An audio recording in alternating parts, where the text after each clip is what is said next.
friends, my name is Elizabeth, and today we are going to talk about how to structure a scene. This video is a viewer request, which is always fun. If you have any writing videos that you would like to see from me, please let me know in the comments down below. I would love to hear from you. Okay, so first things first, I think it's important to differentiate between the scene structure that you aim for during your first draft and the scene structure you aim for during revision. Honestly, during the first draft, I don't think scene structure should be aimed for at all.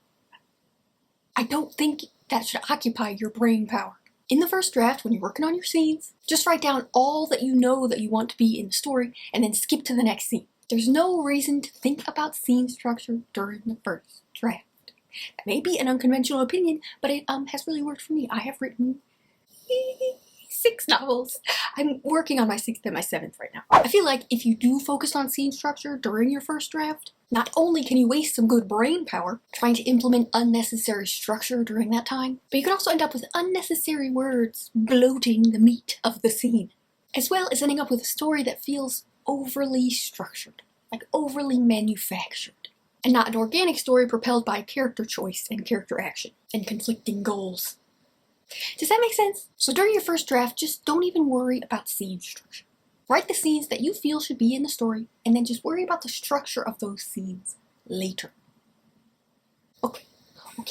So, when you are ready to deal with scene structure at some distant point in your writing process after the first draft is complete, possibly in draft 2, possibly not. Yeah, little side note, structure does not necessarily have to even be dealt with in draft 2. For me, I tend to draft in layers. So I'll have my first draft, which is just the scenes that I know I want to be having in my story.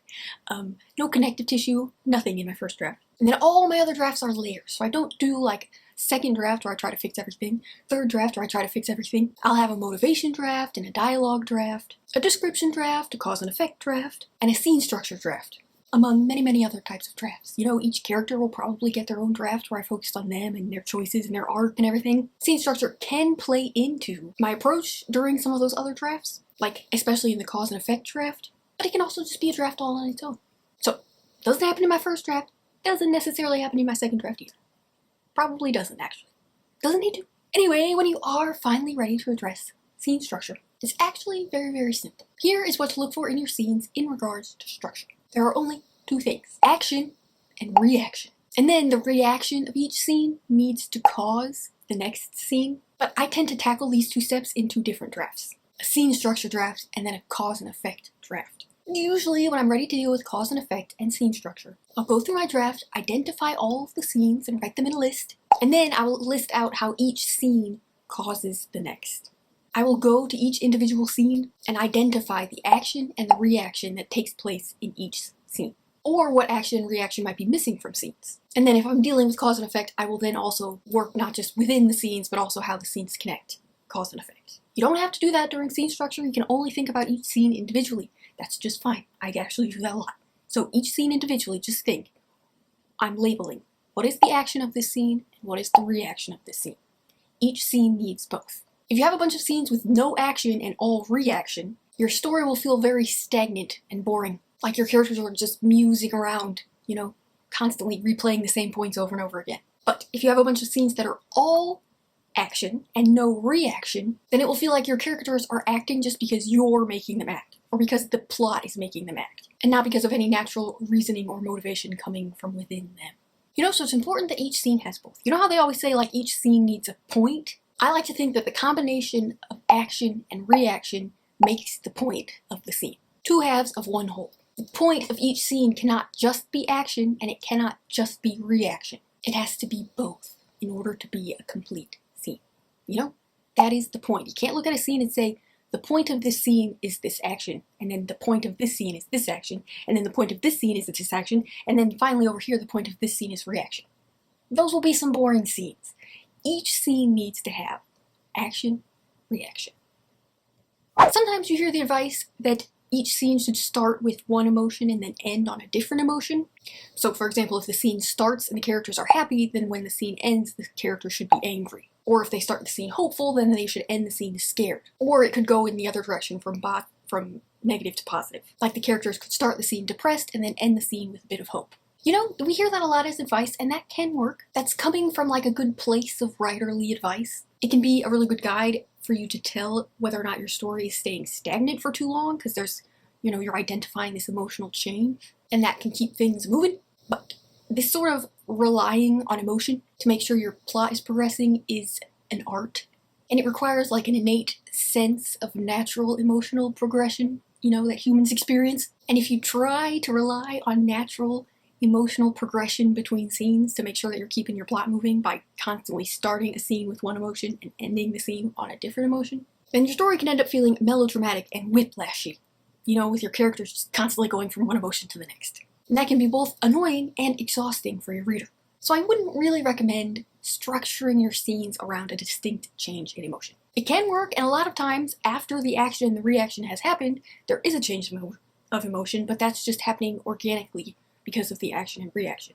You're not going into the scene specifically trying to start with one emotion and end with another emotion. That emotional movement is more of a talent than a skill, and there are other ways to structure a scene that won't leave your story ending up feeling like this emotionally. So, how do you determine what the action of your scene will be?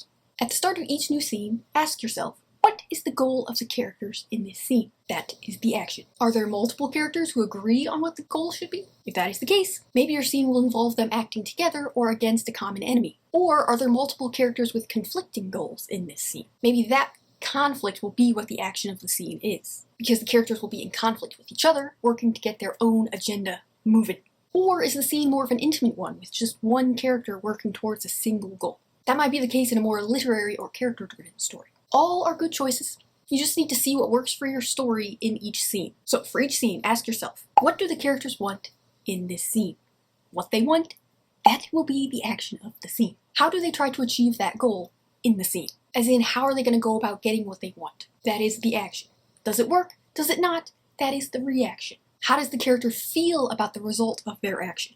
That is also the reaction. Some stories are more action-focused and less character-focused, and won't spend much time focusing on the emotional reaction of the characters to each action. Those stories will likely spend more time focusing on the physical reaction to the plot that each action has, and not so much how the characters feel about it. Serial thrillers like Dan Brown's Robert Langdon books are written in this manner, with little focus on character reaction and the majority of the focus on plot reaction. But no matter what you focus on, character reaction or plot reaction, or a little bit of both, that reaction should propel the action of the next scene, and so on and so forth for the length of your novel. You might start out writing clear cause and effect scenes, and then progress to writing more subtle, complicated webs of decisions that propel the story forward. For example, let's say you have a character that wants to solve a murder. In a simple cause and effect scene, which there is nothing wrong with, by the way, it all just depends on what you're going for with your story, here is what it might look like. The character wants to solve a murder. So the scene might start with them deciding to interview the person who found the body. That is what they want in this scene. That is their goal. The action of the scene would be them interviewing the person who found the body. The reaction would either be a new revelation learned during the interview, or the emotional reaction of the character to something learned during the interview, or some combination of both. But whatever the reaction is, it would propel the action of the next scene. So after this scene, in the next scene, instead of just randomly deciding to interview somebody else, just willy-nilly, the result of the previous scene will launch the action of the next scene. That is what really takes scene structure and turns it into an actual story. By connecting the structure of each scene, action, reaction, causes the next action and reaction. That keeps the book from feeling like it's just popping all over the place, or like the events are just happening because you, the author, need them to happen for the plot. Action and reaction within a scene go hand in hand with cause and effect between scenes. All that is just the nature of a story. It's taking scene structure and turning it into story structure by connecting action and reaction with cause and effect. A reaction causing the next action between scenes. So for an example of a more subtle, complicated web of decisions, let's say a character wants to solve a murder. They decide to interview the person who found the body. But rather than simple cause and effect, there will be other impacting factors. So maybe in the first scenario, the character who wanted to solve the murder was a detective, and that was their job. But this character is not a detective, but instead wants to solve the murder because their son has been accused. So maybe they want to interview the person who found the body in order to find a way to implicate that person for the crime and take the heat off of their son. The interview of that person might still be the action of the scene, but rather than just unearthing some new bit of information, as a result of the interview, the character might learn that the person who found the body is in fact a young mother themselves. and the main character connects with them too strongly to frame them for the murder. So then, that would be the reaction, and the action of the next scene would be the character searching for some other way to free her son, or some other person to frame for the crime, or perhaps even take the blame for herself. Whatever direction you choose to go, the action of the next scene would be caused by the reaction of this interview scene. And rather than the simple cause and effect from the previous example, where you interview a suspect, learn a new piece of information, and then pursue that clue in the next scene, this story is being propelled by a more complicated web of decisions that the character is making based on their own personal goals. I hope that makes sense. That's kind of like the difference between a character-driven story and a plot-driven story. Neither is wrong. You know, both types of stories can be very successful. You just kind of have to feel out what kind of story you're writing, you know? And it can be a combination of both. Most stories are. So let's say an example from a more literary, character-driven story. It might look something like this. They're no longer wanting to solve a murder or something concrete like that the reader cannot instantly identify. Instead, the character wants something intangible that's related to their internal goal, whether they are aware of their own motivations or not. So instead of wanting to interview a suspect in a crime, the setup of the scene might feel more internal, without an obvious goal that the reader can identify right off the bat. Writers of literary fiction tend to develop a sort of sixth sense for how to handle these types of stories, but you do have to be careful, because it's easy to get lost in your own musings, you know? You can get so focused on the unique internal world of your character, or the specialized structure of your literary novel, that you end up writing pages and pages of words without ever actually writing a scene. You know, you don't have any action or reaction. You just have musing. Just words, you know? And that's not a story. It might be a poem, it might be a lovely collection of words, but it's not a scene in a story. If you're unsure whether or not you're writing a scene or you're just writing some words, a good thing to keep in mind is the quote from John Le Carre. I'm not sure how to pronounce his name. The cat sat on the mat is not a story. The cat sat on the other cat's mat is a story. Remind yourself of that saying in every scene. You want to have a metaphorical cat sitting on a metaphorical mat in every scene, because that makes a story, you know? And every scene should be a little story within itself, with an action and a reaction. It can't just be words.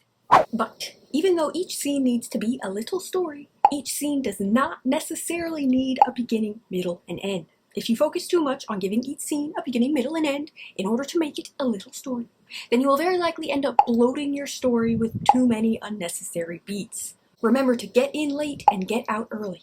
So, when it comes to scene structure, don't think in terms of beginning, middle, and end, but instead think of action and reaction, and that's it.